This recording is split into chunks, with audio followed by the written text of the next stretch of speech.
8번입니다. 8번은 웜기어 문제입니다. 요즘 필답형에서 웜기어 문제가 자주 나오더라고요. 우선 문제 읽어보겠습니다. 웜의 회전수와 전달 동력, 축지값 피치, 나사의 줄수, 웜의 피치 원질음, 압력각, 마찰계수 주어졌습니다. 웜기어는 웜과 웜힐로 구성이 되어 있는데 이게 나사와 헬리컬 기어의 조합입니다.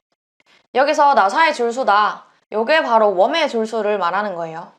근데 이 문제는 조금 특이한 게 웜의 줄수가 4개면 압력각은 보통 20도인데 이 문제는 14.5도라고 줬습니다.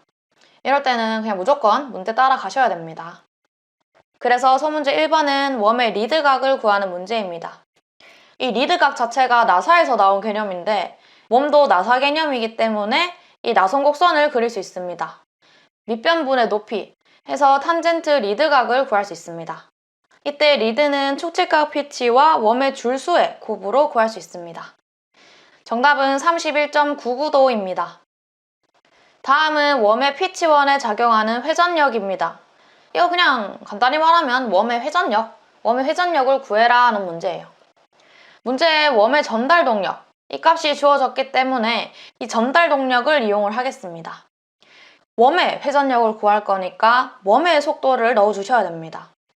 웜의 피치 원질은 웜의 회전수, 문제 주어졌으니까 그대로 대입하면 구할 수 있겠죠.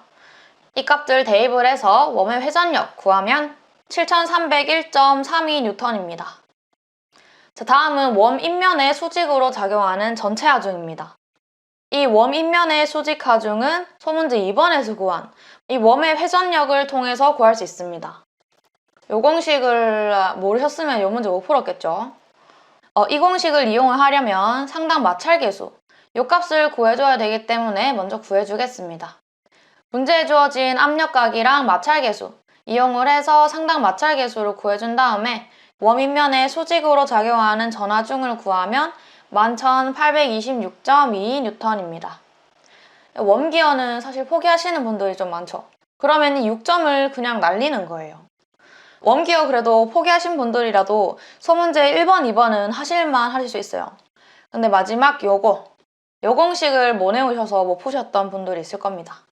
근데 이 웜기어 문제가 배점이 높은 편이라서 고득점 원하시는 분들은 웜기어 그래도 좀 암기를 하시는 게 좋습니다.